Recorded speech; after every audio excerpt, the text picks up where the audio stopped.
Our agenda for today is as follows.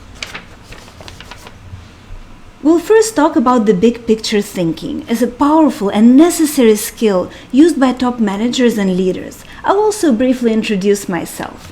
Then we'll discuss the way of decision making from strategic management position. We'll discuss the critical questions top managers must ask in challenging business situations, and in particular, we'll go over the 6 steps before reaching a decision that will have a lasting impact on a company.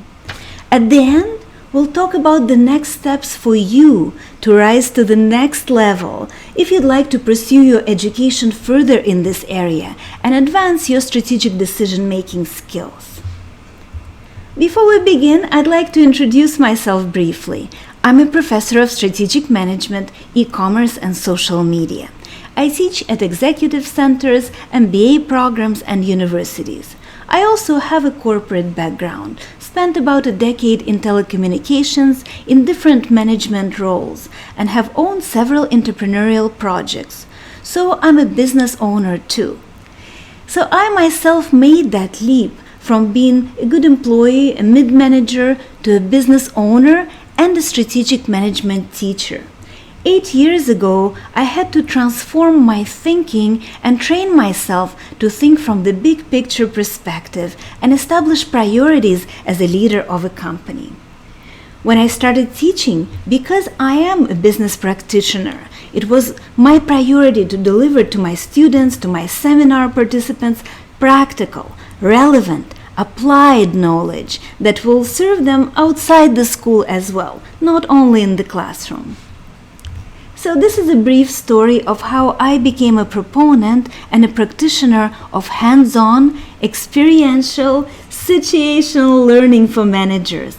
Learning by putting ourselves in real-life business situations, putting ourselves in the top manager's position, and developing hands-on skills of making decisions with all the pressures and all the complexity involved. And these business situations we work with in the classroom, or they're also called business cases, are documented by the top business schools worldwide, like Harvard and Ivy and others. They feature real-life companies and contain lots of numbers, facts for us to work with from a position of company leaders and figure out the best solutions to particular problems that companies are facing. Now let's dive into the actual 6 steps top managers use to resolve complex business situations and come up with winning solutions. You can think of these 6 steps as 6 elements of thinking that you need to develop in order to get yourself in a position of a top manager. This is going to be some heavy stuff, so brace yourself, and we're diving right into the meat of our training today. So step number 1. One of the key qualities of a top manager and a leader is to be able to rise above and look at the company and the industry from a big picture perspective. Strategic decisions cannot be made in a vacuum, so it's extremely important to step out of your own company and look objectively at what's going on in your industry as a whole. Or if you're a consultant of a company, of the industry of your clients, of course. And it all begins with a good understanding of the industry dynamics and current changes and trends. Needless to say that every industry is unique. So you've got to know yours and understand yours. And each industry plays by its own rules.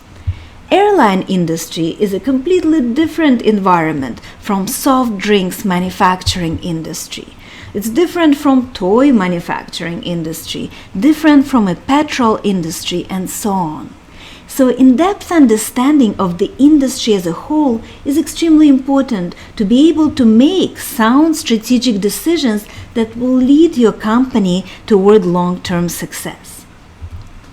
One of the key questions to ask as a top manager and leader is what drives profitability in your industry? What drives the profits? Here on the slide, we have just a small subset of different industries, just to remind us that each one of them has its own restrictions, regulations, suppliers, and so on. In the pharmaceutical industry, companies must deal with patent laws, FDA approval for launching new drugs if it's in North America, for example. Also, research and development costs and marketing costs in the pharmaceutical industry are huge. In the airline industry, their main focus is on fuel costs, dealing with pilot unions and therefore labor costs, buying airplanes, maintaining airplanes, filling seats on the flights. In the coffee industry, we're talking about imports, fair trade, retail part of it, etc. The tourism industry is the environment on its own. It's heavily influenced by seasons, natural disasters, political events, economy fluctuations. In the textile industry, we're talking about offshore manufacturing, imports, fashion trends, and influences. Each industry has its own standard of profitability. Expected average profits that companies that belong to this industry are supposed to make. And each industry represents a unique environment for the firms competing in it. Moving on. Are you in the growing or declining industry? You must know this if you're going to lead your company to success. How often do you ask yourself this question? Also, what does the future hold in terms of growth of your industry? Understanding growth helps understand what to do next. If you see that the industry is flattening or in decline, you may want to start thinking of diversifying into other products or services that have greater promise.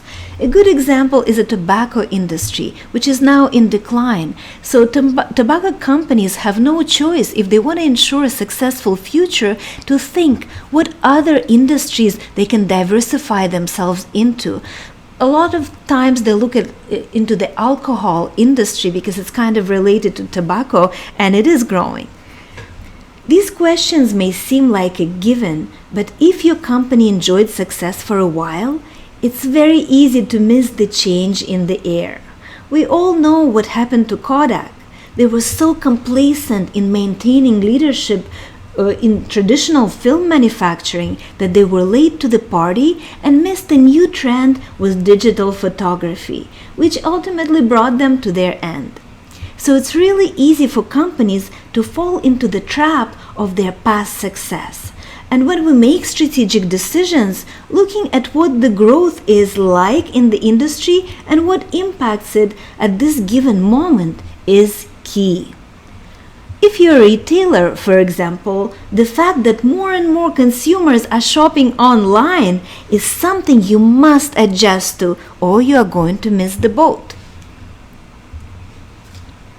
Here are different factors that can also impact in a negative or positive way your company's ability to perform. For example, when a couple of years ago the Quebec government put tighter controls on sales tax remittance by restaurants, many of them had to go out of business, and others were fined enormous amounts. Also, if we're in luxury goods, we are very sensitive to changes in the economy and consumer income. Here on this slide, we see what can influence our company's ability to perform. Government regulations, technological advancements, changes in consumer behavior, demographics, changes in the economy, politics, environmental concerns and regulations. All these factors, environmental factors, need to be considered when we're making strategic decisions as leaders of our companies. Now, what are the current trends in the industry? Are there changes in consumer behavior and preferences that you must take note of? Canadian coffee chain Tim Hortons traditionally has always been a lighter roast coffee. However, a couple of years back, Tim Hortons had to recognize that consumer tastes for coffee are changing, and more consumers are discovering and falling in love with the darker roast coffee. So Tim Hortons had to make that change. And it would be so easy for them to ignore the trend because for years Tim Hortons has been doing so well with what they were serving in their coffee shops. But this is what strategic thinking, leadership thinking is all about. The ability to recognize, predict trends, and act upon them. Get out of the comfort zone if needed, but to set the company up for lasting success going forward. In terms of opportunities and threats, for instance, anti-spam laws ripening up in North America, where it will be more restrictive for businesses to do email marketing with consumers, is a threat to be aware of and act upon by companies. In the same way, if you're a small retailer, Walmart building near your location can be a threat. On the other hand, new laws, for example, relaxing import quotas, could be favorable laws and can represent an opportunity for importers. Next, who are your competitors and how do you compare to them? It's an uncomfortable question, but knowing your competition and their offerings is critical because that's what your customers see and the choices they have available to them along with what your company is offering. It's not always easy to get all the info you need on the competitors. If they are public companies, it's easier to get a sense of their profits and growth. If they're private, this info is limited. But because your competition has a direct impact on your sales and your results, it's important to have a good understanding of your competitors and their strategy. More specifically, you need to know how they stand out in your industry with their products. What customers do they serve?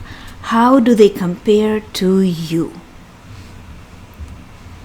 Now, having considered all the elements on the previous slides, what are the must-dos or must-haves for any firm in your industry environment to succeed in the long term? It's not only about you, because you and your competitors, you share the same industry conditions. So there must be some factors, necessary factors, to succeed in this particular industry. Does your company have what it takes? Even if your company has been around for many years, considering the current industry dynamics and trends, how well is it positioned to succeed going forward? Now, for every industry, these must-dos will be different. For the pharmaceutical industry, for example, it will be getting research and development budget in order and getting talented researchers hired. For generic pharmaceuticals, it will be slightly different because what's required is swift knowledge of all the government paperwork needed, because first filers in generics are the ones who get the first right to reproduce innovative drugs that go off patents. For computer manufacturing, it would be producing at the lowest cost possible because margins on PCs are paper thin. For soft drinks manufacturing, it's critical to have ongoing marketing to keep at the top of consumers' minds. So again, what are the must-dos or must-haves for any firm competing in your industry environment? So let's recap our step number 1. It was a big step with many questions, but it's fundamental. An understanding of the industry and the environment of your firm, your company, is so important before even thinking of making any long-term strategic decisions as a leader and a top manager. So the questions, critical questions that we ask in this step are: what impacts profits in your industry? Are you in a growing industry? What is current and projected growth? What other factors should you consider in your strategic decision? New laws, technological advancements, changes in consumer behavior, demographics, economy, politics, environmental concerns and regulations. Furthermore, what are the current trends in your industry? Do they represent opportunities or threats to be alert to and stay on top of that need to be addressed? And finally, what are the musts for any firm in your industry to succeed? In other words, what are the key success factors in your industry? Now we're ready for the step 2. In this step, we take a critical look at our organization inside. Here we're talking about a holistic view of all different functions, understanding synergies between them, being able to see the pitfalls and be aware of the competitive strengths to build upon. The goal is to see how our company can match up to what goes on in the industry as a whole and how it's positioned for success or not. So to be able to do that, we look at strengths, weaknesses, and competitive advantage of our company, our organization. Do you know who the competitors are and whether or not you have an advantage? And if you think you don't have competition, this is simply not true. Unless you are some kind of a monopoly protected by the government who doesn't let any new competitors come into the industry, you have some kind of competition. So talking about the strengths, what are the strengths of your company? Does the company have outstanding customer service? Or maybe it has an extremely talented workforce that is key to the products or services it develops. Is the strength of your company that it has deep pockets and thus has the financial power that competitors don't? Or maybe your company can afford the risk in new markets and can compete more aggressively because it has other highly profitable divisions that it can financially piggyback off for the time being. Or maybe it's that the company had a long track record with its customers and has an unmatched brand strength that others don't have. Now moving on to weaknesses. Let's take an honest look at your company's weaknesses. What are the weaknesses of your company in comparison to competition, but also just looking internally, what could possibly be improved? Could the weakness of the company be that its leadership changed 5 times in the last 5 years? Or maybe that its cash cycle is too long with buyers?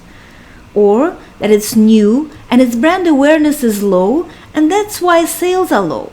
So think, what weaknesses are holding your company back from performing at its best potential and compared to competition? Finally, does your company have a competitive advantage? Perhaps it has a bunch of registered patents on best-selling products that competitors cannot replicate legally. Or maybe it has secured exclusive contracts for years to come. Or maybe it's the relationships with clients nurtured over years that competitors don't have. Or lower than average cost structure. What is it that gives your company an edge over competition? And if you can't find an advantage, maybe it's time to think how we can create one. So now let's recap step number 2. In this step, we ask ourselves, honestly, with the introspective look inside of our company, what are your company's strengths? What are your company's weaknesses? And does your company have a competitive advantage, some kind of an edge over competition? So as strategists, this is what we do when we try to objectively assess the company and see whether or not it's well positioned for success in its industry. And then continuing looking at the company, we go to step 3. What is our current strategy and is it working? When we look at strategy, we look at it from 2 different points of view. First, from a business level or market level.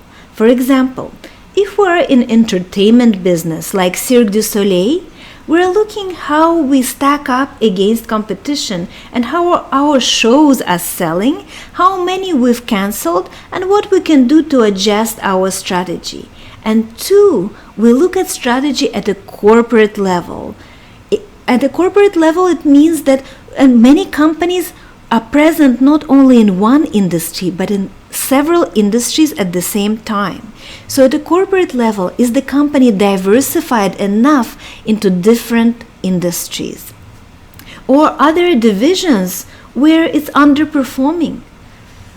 We can look at also at merger and acquisition history and figure out if our merger and acquisition strategy has produced results we wanted or whether or not it should be revised. Now, with the understanding of the current industry dynamics in step 1, our objective assessment of our company step 2, and of the current strategy step 3, we're zooming in on the situation at hand. Remember in the beginning when I talked to you about business cases and how different all these cases are featuring different situations? So now we're trying to figure out what is the issue we have to deal with right now in this particular case. What strategic decision or dilemma is on the table? Then in the next steps, we'll try to find a solution to it. But first we have to clearly define the problem in front of us. And as top managers, you will be faced with challenging situations all the time. So it's important to clearly understand it. And in previous steps, we built that foundation of understanding, so we are ready now to evaluate our options and make our decision. So step number 5. Our next step is to evaluate strategic options. We've done all the work. We understood current industry dynamics, we took an introspective look at our company, we evaluated the current strategy, and now it's time to identify the options and evaluate them, look at each one, and make a decision.